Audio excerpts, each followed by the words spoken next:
Bonjour à tous, on se retrouve aujourd'hui pour la première vidéo de l'année et je tenais déjà à vous présenter mes vœux pour cette nouvelle année 2026, qu'elle soit douce, pleine d'amour, de santé, d'amis, de projets à réaliser, de bienveillance avec soi-même et plein de rendez-vous ici sur cette chaîne en 2026. J'espère que vous avez passé de bonnes fêtes et aujourd'hui dans la catégorie 45 ans et alors on va parler compléments alimentaires.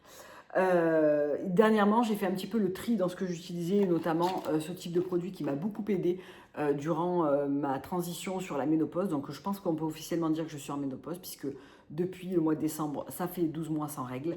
Donc on est en plein dedans. Ce produit m'a beaucoup aidé sur les bouffées de chaleur, les sueurs nocturnes, etc. Mais je me suis dirigée vers des produits un petit peu plus spécifiques pour soutenir ma santé sur cette nouvelle année et me garantir vraiment les apports nécessaires. Et plutôt que de partir sur des choses bénéfices multivitamines, des choses un petit peu plus ciblées et séparées pour avoir vraiment le bon dosage. Le bon dosage, c'est la clé quand vous prenez des compléments alimentaires. Je reviendrai sur ce produit après. C'est vraiment prendre de tout, c'est super. Le prendre à des bons dosages, c'est optimal. C'est-à-dire que prendre un peu de tout, mais ne pas avoir le bon dosage, ça ne va pas vous apporter ce dont vous avez réellement besoin à la sortie. Donc c'est vraiment important de se documenter, de demander l'avis de son médecin. Moi, je ne suis pas médecin. Je ne vous fais pas aujourd'hui une prescription médicale qui va s'appliquer à tout et à tout le monde. Je vous montre ce que moi j'utilise et pourquoi je l'utilise. Et après, à vous d'en parler avec votre médecin, avec votre gynécologue aussi, faire une prise de sang, savoir où vous en êtes et voir ce dont vous avez besoin à votre âge. On fera peut-être une série de vidéos comme ça, où si j'ai 20 ans, qu'est-ce que je peux prendre, si j'ai 30 ans, si j'en ai 60, 70. Là, on va parler aujourd'hui de moi et de mes 45 ans. Donc, on est en ménopause. Hein, donc, au niveau des effets secondaires, ça va beaucoup mieux, mais je me suis beaucoup posé la question de maintenant, qu'est-ce que je dois prendre pour me supplémenter, pour vieillir au mieux, avec une santé optimale des os, ne pas avoir de brouillard mental, bien dormir, pour bien récupérer, booster mes journées, booster mon immunité, voilà. C'était vraiment autour de ça. Donc je vous montre ce que je prends le matin, le midi et le soir. Je me suis acheté un pilulier comme les personnes âgées, absolument. On commence par quelque chose de banal, mais finalement d'essentiel, c'est la vitamine C. Donc 500 mg par jour. J'ai fait le choix d'ailleurs pour la plupart de mes compléments, pour tous mes compléments alimentaires, en dehors de celui que je prends pour les capillaires, parce que je peux tranquillement de chez moi regarder les dosages, faire mon panier, rectifier s'il y a besoin, en parler avec mon panier non validé à mon médecin. Je ne suis pas en pharmacie à devoir me décider dans les rayons et me faire orienter par quelqu'un qui a une marque à vendre plutôt qu'une autre. J'ai préféré prendre mon temps et partir sur ailleurs parce qu'ils ont un très grand choix de compléments alimentaires. Je les trouve très bien et ça me permet de vraiment faire le tri de la maison. Donc j'ai choisi le California Gold Nutrition, 500 mg par jour, c'est des petites gélules, donc c'est vraiment ma préférence parce que vous allez voir qu'il y en a que je prends en tablette et j'aime franchement moins. Je trouve que c'est un peu plus difficile quand on en prend beaucoup. Vous allez me dire, oui mais moi je suis fumeur, je ne peux pas prendre de vitamine C, c'est faux. Et ça c'est un gros débat. Quand on fume, ce qu'il ne faut pas, c'est du bêta-carotène, mais par contre il faut absolument se supplémenter en vitamine C en dérivé L-ascorbique parce qu'on en perd énormément quand on fume. Donc si vous êtes fumeur, prenez de la vitamine C. Moi j'en prends pour soutenir aussi le magnésium et le collagène qui, mis ensemble, fonctionnent extrêmement bien.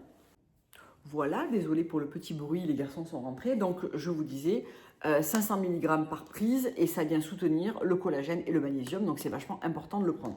Ça, j'en prends une le matin. Ensuite, oméga 800. Donc jusqu'à présent, j'avais l'huile de krill comme ça. Mais en fait, c'est trop peu dosé en EPA et en DHA. Donc j'ai basculé sur celle-ci. C'est plus cher, mais c'est plus efficace. Et ça permet, donc c'est vraiment de l'huile oméga 3, l'huile de poisson, donc issue du poisson en oméga 3, hyper bien dosée. On est à 480 mg de PA et à 320 mg de DHA par prise. Donc là, ce sont des grosses gélules comme ça. Donc les oméga 3, ce qui est hyper compliqué, c'est d'avoir un bon apport quotidien. Il faudrait manger beaucoup de poissons gras. Le problème, c'est que les poissons gras, ils sont de plus en plus chargés en métaux lourds et de moins en moins fournis en oméga 3. Donc le plus simple, c'est tout de même de prendre un complément alimentaire. Pourtant, moi, j'adore manger des sardines, du saumon, etc. Mais il faudrait en manger vraiment quotidiennement pour avoir un bon apport. Donc, j'ai opté pour celle-là. Et l'huile de krill, il faudrait que je la termine, mais on est quand même beaucoup moins bien en dosage sur ce dont j'ai besoin. Puisque là, en EPA, par prise, on est à 60 mg et en DHA, on est à 30 mg. Donc, rien à voir avec les deux. Privilégier un oméga 3 comme ça, qui soit super bien dosé. Ensuite, toujours le matin, la D3 et la K2. Donc ça, c'est vraiment D3. On pourrait se dire, la vitamine D, on pourrait se dire que quand on vit dans le sud et tout, on prend le soleil, sauf qu'en fait, on ne le prend pas suffisamment. Il faudrait prendre les bras, le décolleté, tout ça. Ça, c'est vraiment le support pour les os. Et ça, c'est vraiment indispensable quand on rentre en ménopause. On a les os qui sont beaucoup moins imprégnés d'oestrogène, donc ils vont devenir plus fragiles, plus cassants. Donc pour la santé des os, la santé osseuse, supplémentez-vous en D3 et en K2. Et il y a aussi un support pour tout ce qui est cardiovasculaire. Donc c'est quand même bon à prendre. Celui-là est très bien dosé. J'en prends une tous les matins. Donc ça, c'est dans la marque Now. Je vous mettrai tout en barre d'infos. Et ça, c'est une gélule. Voilà. Et pour le matin, donc moi le matin, c'est ça, ça, ça et IG pour les cheveux. 4 IG puisque je suis en phase d'attaque. Je l'ai gardé là à proximité. Et ensuite, je vais passer à 2 la semaine prochaine puisque j'aurai fini ma phase d'attaque pour les cheveux. Le midi, je prends du zinc. Donc ça, je vais le prendre jusqu'en février. Puis après, je ferai une pause comme celui du soir. Je vais vous en parler juste après. Donc là, c'est du zinc. On est sur du 15 mg et celui-ci est de hyper bonne qualité. Donc ça, j'en prends une le midi à distance du magnésium puisque ça ne fait pas bon ménage.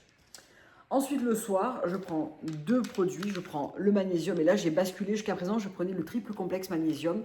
Donc, c'était malate, citrate et bisglycinate.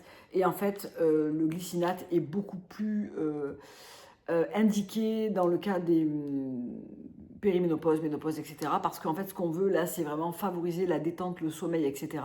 C'est vraiment le bisglycinate qui fait le taf là-dessus et il est beaucoup mieux toléré, beaucoup mieux absorbé. Donc je prends celui-ci, j'en prends 3 tablettes tous les soirs, donc 300 mg par jour. Là, le dosage sur le magnésium, il est essentiel et c'est ce qui a tout changé dans mon quotidien, je pense, parce que j'ai retrouvé des nuits beaucoup plus réparatrices, avec un sommeil plus profond, un meilleur sommeil, plus de sueur nocturne. Et ça, vraiment, ça change tout mon quotidien.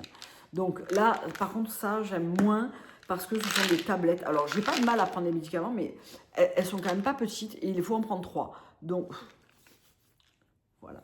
Elles sont comme ça, 3 comme ça, tous les soirs. Donc, écoutez, je les prends parce qu'elles sont hyper bien dosées, elles sont de super bonne qualité, mais c'est pas ma préférence en termes de formule. Je préfère des gélules, par exemple. Je trouve que c'est plus facile à avaler.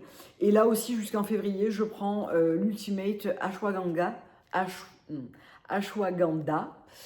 Et ça, c'est vraiment pour la détente, le stress, le relâchement, la paix mentale, on va dire, voilà. Ça, c'est vraiment ce qui va vous aider à vous détendre, aussi pour la nuit, etc. Ça, je vais faire une petite cure jusqu'en février aussi, et ensuite, je le stopperai pour un petit temps. Donc, j'en ai pile poil le nombre, c'est 60 gélules. Et là, on est à 250 mg par capsule. C'est les KSM 66 et c'était celle qui était le plus recommandée. Donc là aussi, c'est des petites gélules à prendre et voilà. Donc je prends ça, une gélule le soir et 3 magnésium. Et bien sûr, tous les soirs, avant de manger, je prends le bouillon d'os de bœuf, donc le bone broth de chez Jarmino.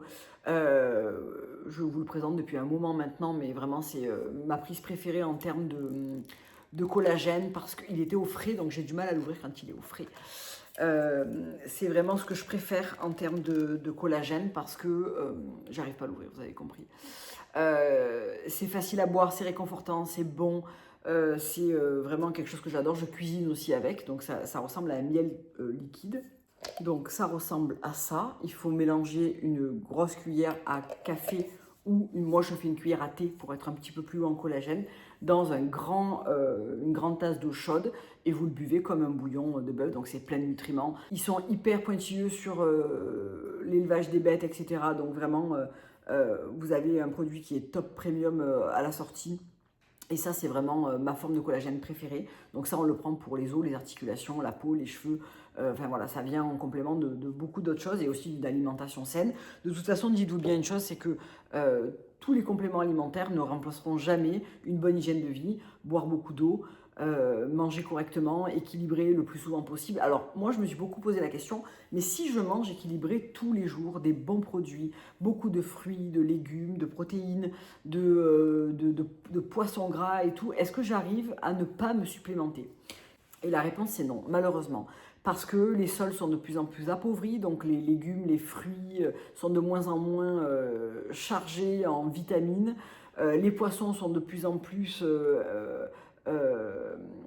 faits en élevage, etc. Donc il y a plus de métaux lourds, mais il y a moins de nutriments, moins d'oméga. Donc en fait, c'est hyper compliqué de ne pas prendre de compléments alimentaires finalement aujourd'hui si on veut se supplémenter pour sa santé. Ça reste très compliqué. Donc ça divise énormément les compléments alimentaires parce que beaucoup me disent ouais, tu prends tout ça. Moi, je veux rien prendre de pas naturel. Mais le problème, c'est que ne pas se supplémenter, c'est finalement avoir certainement des carences. Et moi, je vois avant que je commence les compléments alimentaires, c'était un enfer en périménopause. Entre les sueurs nocturnes, les bouffées de chaleur, le manque de sommeil parce que je n'arrivais plus à dormir, le brouillard mental, le stress. Enfin, j'étais vraiment, mais vraiment très mal. Et ça s'est régularisé très très bien. Donc c'est vrai que pendant un temps j'ai pris ça. Et puis mon médecin généraliste me dit, vous savez, dans ces gélules-là, il y a un peu de tout, il y a un peu de rien. Ça ne suffit pas. Vous pouvez le prendre en complément, mais ça ne suffit pas sur vos apports, notamment sur la D3, sur la vitamine C, sur le zinc. Sur les omégas, ça ne suffit pas. Il vous faut d'autres compléments. Elle me vendait rien du tout. Elle me vendait son avis, hein, tout simplement. Et elle est passionnée de ménopause. Donc c'est vraiment très intéressant de discuter avec des personnes comme ça parce qu'elle n'est pas là juste pour faire un patient de plus et vous expédier avec... voilà, moi j'avais fait une consultation avec elle que pour ça. Et à l'issue d'une prise de sang qui était très inflammatoire et tout, parce que je sortais d'une genre de gastro et tout, donc on a beaucoup discuté. Je lui ai aussi demandé, est-ce qu'il faut prendre des probiotiques? Elle m'a dit, ben, pas nécessairement. Dans les probiotiques, on entend de tout et de rien. Et aujourd'hui, Internet vous vend tout et rien finalement. Donc il faut prendre des probiotiques quand on a des problèmes de digestion, de ballonnement. Mais si vous n'en avez pas, ne partez pas là-dessus. C'est se rajouter une contrainte si peut-être vous n'en avez même pas besoin. Donc c'est quelque chose que j'ai laissé tomber par exemple. Donc il y a plein de choses que vous pouvez prendre pour vous supplémenter pour des problèmes particuliers, mais parlez-en avec votre médecin, faites une prise de sang pour savoir où vous en êtes, sur le fer, le calcium, le zinc, le cuivre, comment vous vous sentez aussi, est-ce que vous êtes fatigué, est-ce que vous expérimentez par exemple le brouillard mental, le manque de sommeil, voilà, essayez de faire un petit peu le tri. Essayez aussi de ne pas vous faire influencer. Cette vidéo, elle n'est pas du tout elle n'a aucun but de vous faire prendre des compléments alimentaires. Je partage simplement mon expérience, ce que ça m'apporte, ce que j'ai mis en place. Je ne vous dis absolument pas de prendre les mêmes choses, je ne vous dis absolument pas de faire pareil que moi, je ne suis pas médecin encore une fois. Donc là, il faut vraiment s'écouter, savoir de quoi on a besoin, quels symptômes on a et qu'on voudrait alléger, supprimer, gommer, pour vivre mieux au quotidien, pour mieux vieillir. Et c'est vraiment là que vous allez trouver des solutions. Donc voilà, cette vidéo, vous avez compris, elle n'a pas du tout but de prescription sur ces compléments. Je vous liste ça sur iHerb. Parce que c'est ce que je prends, parce que si vous les recherchez, vous les retrouvez sur iHerb, mais je ne vous dis pas absolument pas de prendre cela. Par contre, les dosages pour moi sont les bons. Prendre 100 mg de vitamine C par jour, ça ne sert à rien. Prendre de l'oméga 3 où vous avez comme moi, je faisais de l'huile de krill comme ça, en une prise, ça ne sert à rien. Ça ne m'apporte pas ce dont j'ai besoin au quotidien. Donc c'est vraiment là-dessus qu'il faut jouer et vous en parler avec votre médecin. Il va vous donner les bons dosages, ce dont vous avez besoin. On fait des cures, on fait des pauses, on refait des cures. Je vous partagerai un petit peu ce que je prends si ça vous intéresse, ici ou sur Instagram. Les pauses que je fais, qu'est-ce que je prends ensuite. Voilà, si ça vous intéresse, je peux continuer sur ce sujet-là. Encore une fois, ce n'est pas de la prescription. Voilà, juste on garde ça en tête et comme ça, tout le monde s'y retrouve dans cette vidéo. On peut bien sûr échanger sur cette vidéo, échanger entre vous, mais aussi moi avec vous. Ça fait partie de ces vidéos où je pense que le participatif est essentiel. Même si moi, je ne vous réponds pas, vous pouvez vous donner des conseils entre vous aussi et rebondir sur quelque chose que j'ai dit. Peut-être vous n'êtes pas d'accord, notamment, je sais que la vitamine C et le fait de fumer, c'est beaucoup. Vous allez me dire, mais moi, je suis fumeur, je ne peux pas en prendre. Ben si, en fait, il faut pas forcer sur le bêta-carotène. Moi, j'en ai beaucoup discuté avec mon médecin. À l'époque où je fumais, c'était hyper contre-indiqué. Et en fait, la dernière fois, quand on en a parlé, elle me dit, mais en fait, il y a eu un gros amalgame entre vitamine C et bêta-carotène. La vitamine C, elle est recommandée pour les fumeurs. Donc, si vous fumez, vous pouvez en prendre. Parce que vous en perdez énormément si vous fumez. Donc, moi, je la prends plus pour soutenir le collagène ou le magnésium. Mais si vous êtes fumeur et que vous dites, je ne prends pas de vitamine C parce que apparemment, c'est pas recommandé, au contraire, il vous en faut et il vous en faut au quotidien. Voilà, ça c'est pas moi qui le dis, c'est mon médecin traitant. Hein. Je ne me permettrais pas de vous donner de tels conseils si je n'étais pas, si elle ne m'avait pas avisé sur le sujet en tout cas. Je vous fais plein de gros bisous, je vous souhaite une excellente journée et je vous dis à très bientôt pour une prochaine vidéo. Bye.